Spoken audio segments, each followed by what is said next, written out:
de diplomatura en altos estudios, el error como excluyente de responsabilidad penal en las grandes corrientes filosóficas del derecho penal. En esta ocasión tenemos la presencia del doctor Leonardo Tipán Valencia, abogado, sus estudios, licenciado en Ciencias Sociales, Políticas y Económicas, abogado de los juzgados y tribunales de la República del Ecuador, doctor en Jurisprudencia de la República del Ecuador, graduado en la Universidad Católica, diplomado en el exterior en Derecho Procesal Oral Penal, en la Universidad American Bible Reach Institute en Miami, Florida, magíster en Derecho Constitucional, Universidad Uniandes del Ecuador. Experiencia laboral: es juez tribunal primero de garantías penales de Pichincha, juez cuarto de garantías penales y multicomponente, tránsito penal y menores infractores, en la provincia de Cotopaxi, Cantón La Maná, juez décimo y decimocuarto de garantías penales de Pichincha, juez séptimo de tránsito de Pichincha.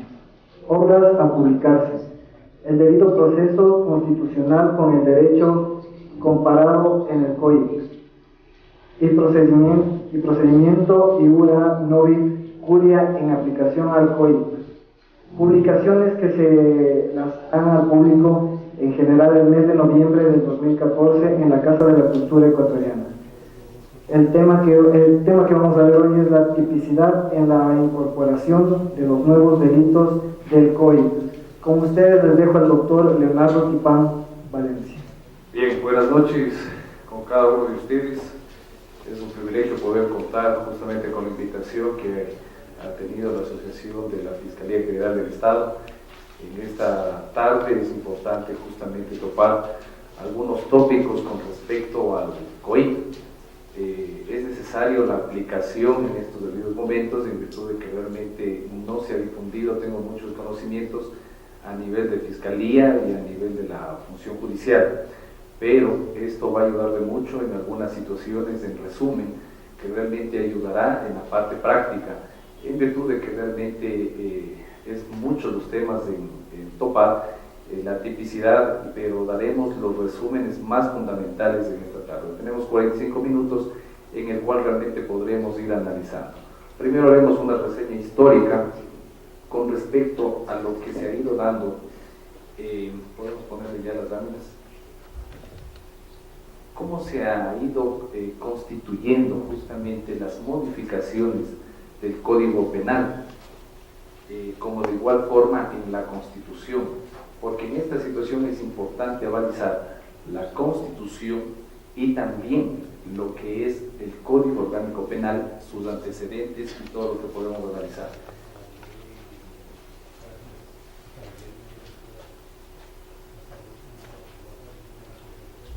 Bien,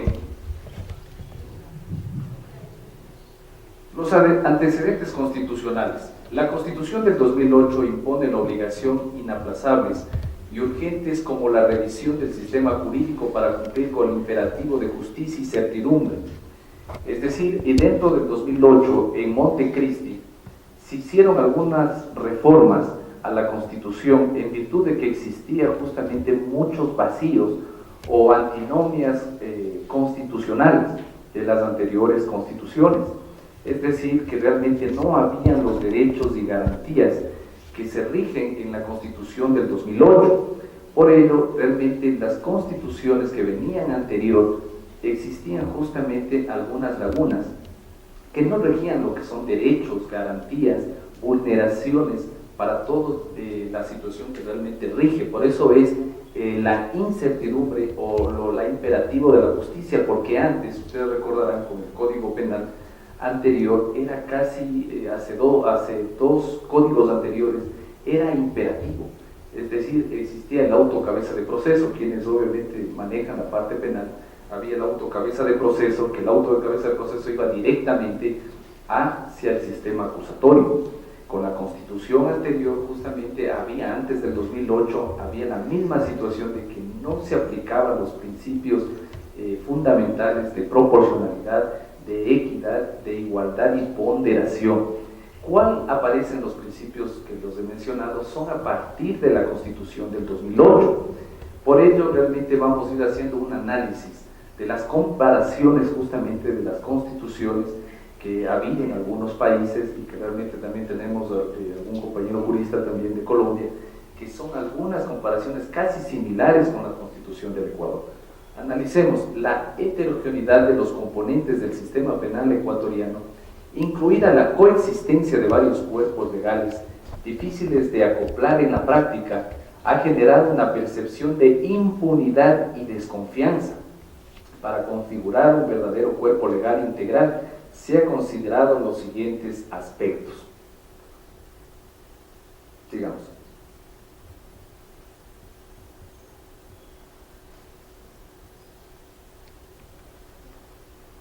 Bien, en 1837 y 1872, 89, 1906 y 1938, se han promulgado 5 códigos penales en el Ecuador. Es decir, han comenzado a ver desde como antecedentes todas estas promulgaciones, reformas y todo lo que realmente ha habido en el Código Penal. La legislación anterior es una codificación más y tiene una fuente de influencia del Código Italiano en 1930, conocido como el Código Rojo, el argentino en 1922 y el belga en 1867 y el francés en 1810. Es decir, casi en todas las décadas que ha existido, realmente ha habido el código ecuatoriano que se han ido casi similando y aparejando a los códigos europeos. Es decir, se han ido acoplando a cada tipicidad de cada delito, pero no en la realidad de los hechos en nuestro país. En suma, teníamos un código penal hace 2 siglos con la influencia trágica del siglo XX, que es la ley penal del fascismo italiano. Es decir, la parte imperativa que regía justamente al Código Penal ecuatoriano. Lamentablemente no había una tipicidad, como ahora tenemos una antijuricidad dentro del Código Penal ecuatoriano. Existían justamente muchas similitudes a códigos extranjeros que no eran tan aplicables justamente en el Ecuador. Y por ello era el motivo de que realmente existía mucho el sistema penal acusatorio, inquisidor. No era la forma en que realmente debía haberse aplicado con una constitución que hoy es un ejemplo y una de las mejores constituciones del Ecuador que tenemos de Montecristi en el 2008, es una de las excelentes en Latinoamérica. Y eso es lo que realmente ha manifestado justamente para que hoy en la actualidad podemos ir aplicando uno de los mejores códigos orgánicos integrales penales, pero más adelante vamos a ver el por qué será uno de los mejores. Bien, continuemos por favor. En la dimensión histórica, el Código Penal ha sido permanentemente modificado desde 1971, ha soportado casi 50 años, desde octubre de 1971 hasta el 2014. A esto hay que sumar más de 200 normas no penales que tipifican infracciones. Bien, avancemos. El artículo 76 de la Constitución ordena que las penas están acorde con el principio de proporcionalidad, es decir, debe existir cierta relación coherente entre el grado de vulneración de un derecho y la gravedad de una pena. Esto es importante. La vulneración de un derecho. ¿Cuáles son los derechos? ¿Quiénes tienen los derechos? En un proceso. El juez, el fiscal, la ciudadanía, el procesado. ¿Por qué? Porque ese momento la persona que va recién a ser parte justamente de un proceso, él tiene los derechos y tiene las garantías constitucionales.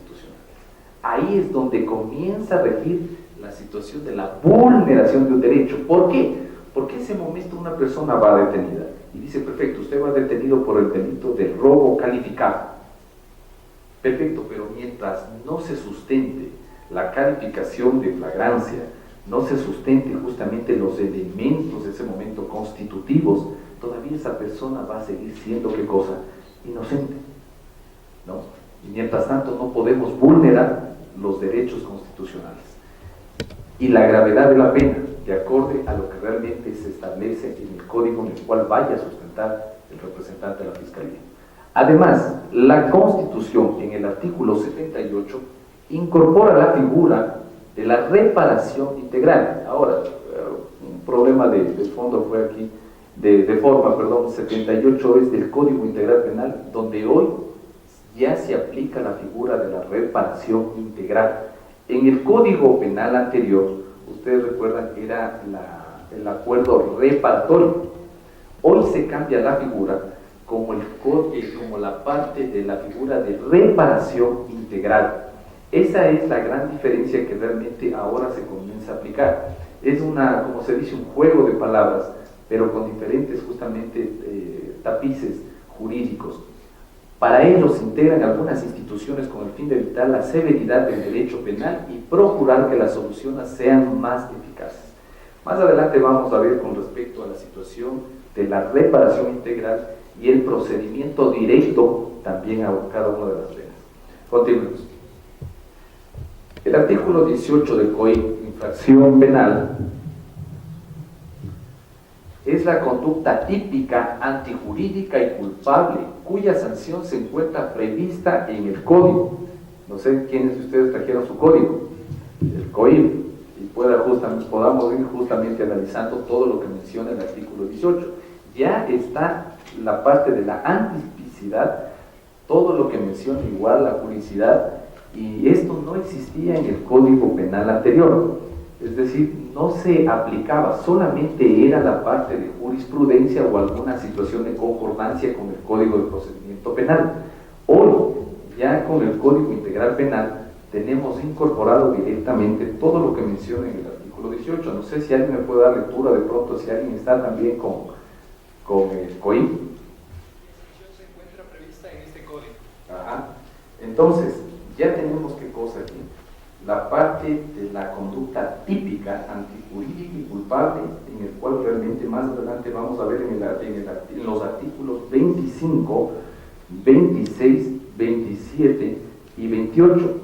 Aquí habla sobre la tipicidad, el dolo, la culpa y la omisión dolosa, que ya se perfila justamente dentro de todo lo que realmente cada uno de los delitos van a tener que ser aplicados, que vamos a ver más adelante. Bien, la culpabilidad no puede ser en ningún caso elemento de ninguna infracción de ninguna especie. ¿Por qué la culpabilidad no puede ser en ningún caso elemento de infracción? ¿Por qué? Porque realmente la parte de culpabilidad viene con el momento en el cual se le acusa por el delito en el que vaya a ser sancionado, pero no viene a configurar en la parte de infracción, que es la gran diferencia. En el COIP, si ustedes ya han podido revisar, tenemos infracciones y tenemos los delitos, ¿sí? Esa es la gran diferencia. Entonces, por ello, realmente la culpabilidad no puede ser en ningún caso elemento de ninguna infracción de ninguna especie. Bien, en infracción significa inobservancias o contravención de una norma, obviamente mediante un hacer o un omitir de derechos humanos, lo que pasa, pues esto no pasa ahí. Por tanto, dolosos o imprudentes, independientemente de si el autor ha obrado culpablemente o sin culpa, en la parte dolosa. La infracción es una situación y la parte de culpabilidad es otra. Bien, continuemos, porque tenemos algunas láminas y estamos con el tiempo. En infracción penal, para estar más claro aquí, es una especie de contravención, ¿sí? Lo que anteriormente en el Código Penal se hablaba con respecto a las contravenciones, ya, pero aquí viene con respecto a la infracción penal. Cambia la parte justamente de los nombres, como decía, es un juego de tipicidad de nombres, en la cual es la infracción penal, es una especie de contravención de una norma que se caracteriza porque la conducta infractora está tipificada por la ley penal independiente de la culpa de los hipotéticos infractores. Ahora, ¿cuáles serían los infractores en lo que sería en la materia, en la parte infractora? ¿Cuáles son la parte de contravención? Hablemos hoy. Serían casos, hablemos así, sería de tránsito, infractores. Porque ya vamos a ver más adelante las penas, por qué es lo que llegan a una etapa de infracción, pero no de culpa. Lo anterior.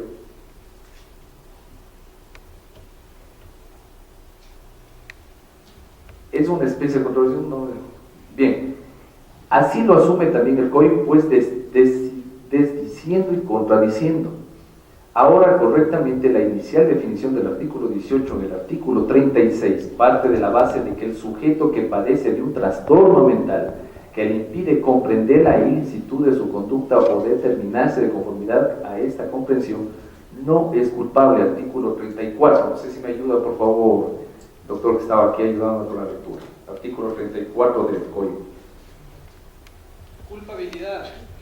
Para que una persona sea considerada responsable penalmente deberá ser imputable y actuar con conocimiento de la antijuridicidad de su conducta. Bien, entonces, ahora vamos ahondando un poco más, no solamente los infractores del caso de tránsito, infractores obviamente que no sobrepasen las penas más de 5 años o más del año, porque aquí también habla con respecto a la parte imputable, es decir, personas que tengan problemas de trastornos mentales, ¿sí? Personas que realmente sufran de problemas, como dice aquí, de imputabilidad. Hay personas que realmente han cometido delitos y dicen que realmente no está dentro de sus 5 sentidos, que esa persona necesita tratamiento, que la persona, cuando yo recuerdo cuando estaba de juez, tuve un caso de una persona que no podía ser imputable, es decir, era un violador, era una persona, no sé si recuerdan en las noticias, que era la persona que iba violando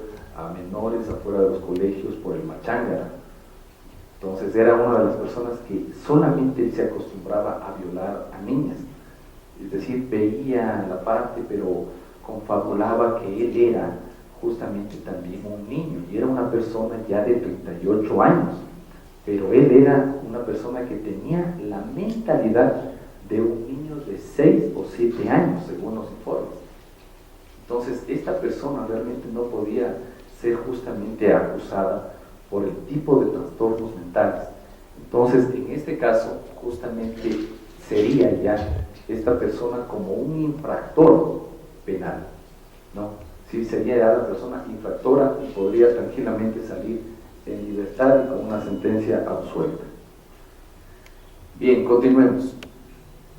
En el COIP dedica luego 3 secciones del articulado a definir los contenidos de cada uno de los mencionados elementos constitutivos del concepto del delito, y así la tipicidad de los artículos 25 a 28, la antijuridicidad, los artículos 29 a 33 y la culpabilidad de los artículos 34 a 38.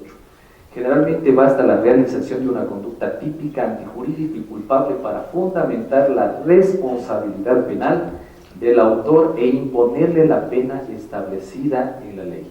Aquellas condiciones son presupuestos de la punibilidad de la figura de delito que las exige. Entonces resulta obvio que no puede estar prevista la aplicación de ninguna pena para los casos en que no son de tales condiciones, dado que el efecto de ello será precisamente el contrario de exclusión de la pena. En otras palabras, no puede ser el infractor susceptible justamente de ser acusado con un dictamen acusatorio y tampoco justamente vulnerar en la parte constitucional los derechos y garantías que le asisten. Bien, continuemos.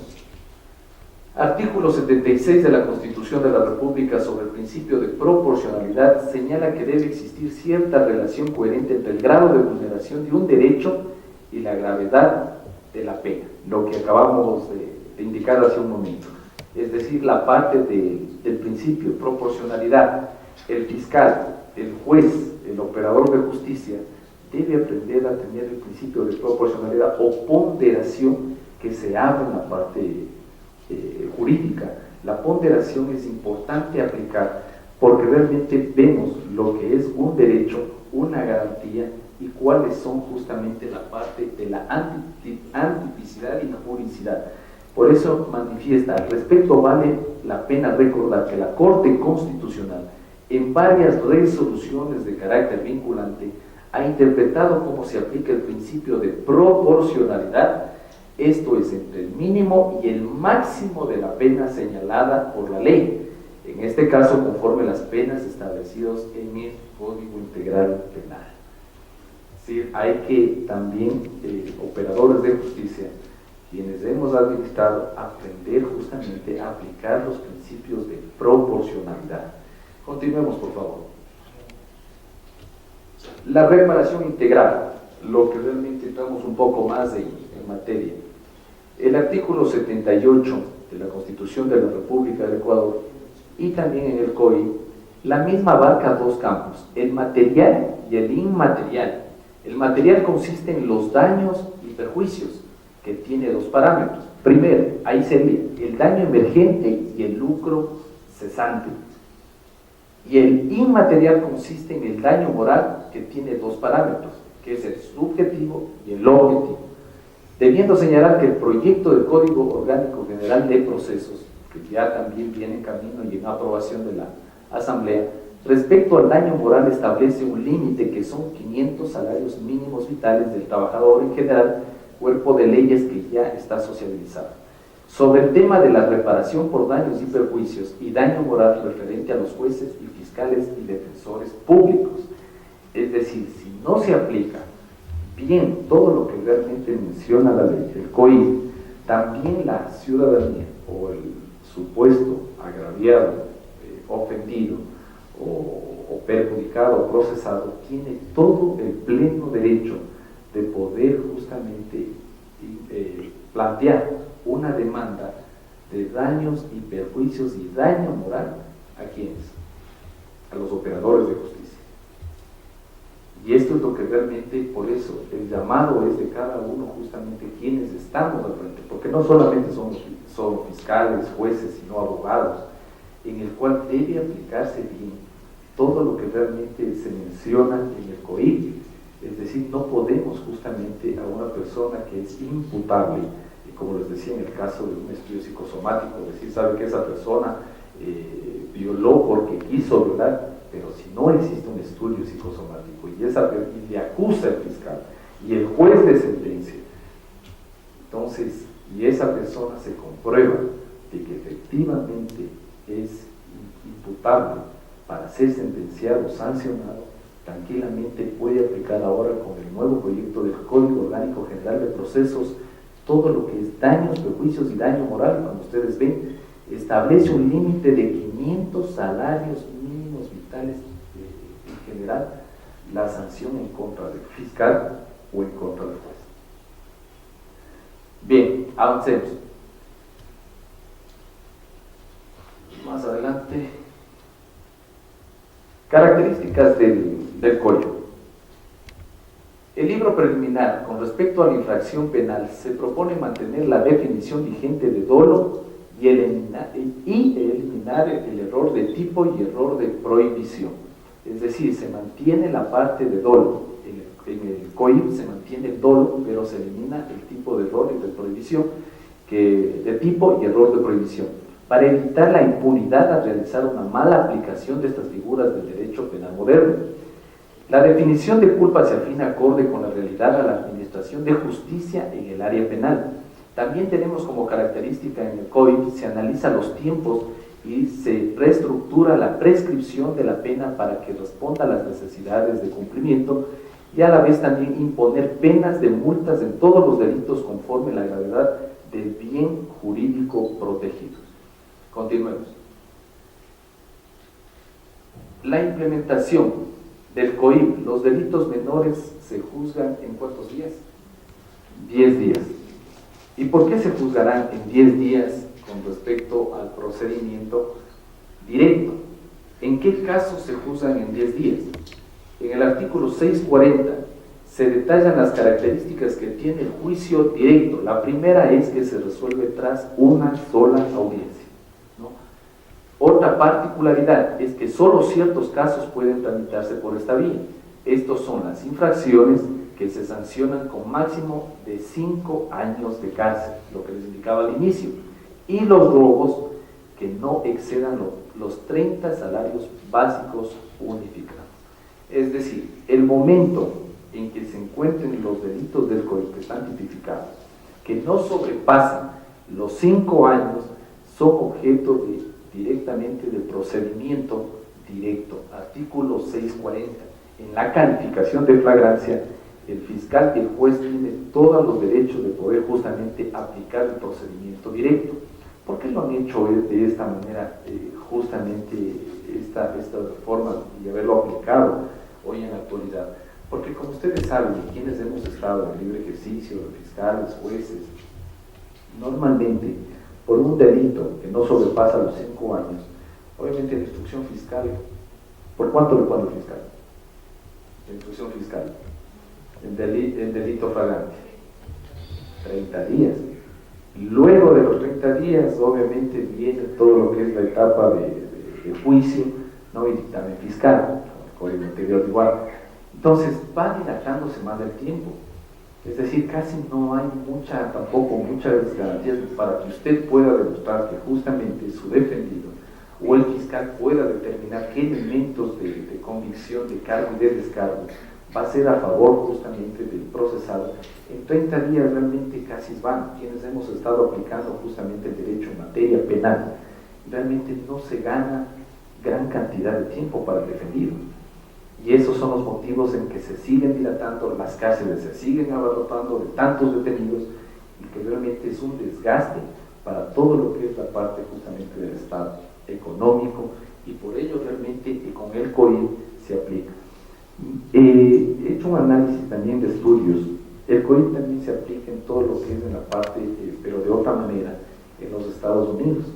¿Sí? Es una manera directa en la cual se le juzga al infractor. El infractor llega directamente por el delito que haya cometido o la infracción, por ejemplo, en el caso de una persona que orina en la calle, esa persona va detenido, en ese momento van, le hacen la audiencia directa, no es ni siquiera calificación de flagrancia, parece una aplicación directa de juzgamiento, se le aplica la pena de 35 días y cumple, paga justamente un salario mínimo vital que están allá regidos por los Estados Unidos de América y sale en libertad.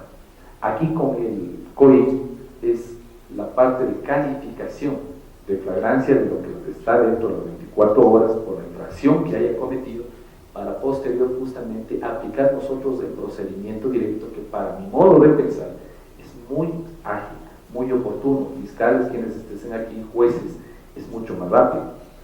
¿Por qué? Porque también ya no hay tanta carga procesal. Quienes hemos estado en la administración de justicia, ya no se tiene tanto el expediente o tantas situaciones o providencias que despachar, sino que es directamente procedimiento. Hay sus excepciones para el procedimiento directo. ¿Cuál sería? La violencia contra la mujer y la familia, las lesiones y delitos contra la vida y la integridad sexual de las personas y las infracciones contra el Estado no se podrán acoger al procedimiento directo. Información oficial señala que los principales delitos que se resuelven en flagrancia en nuestro país es el robo, drogas, lesiones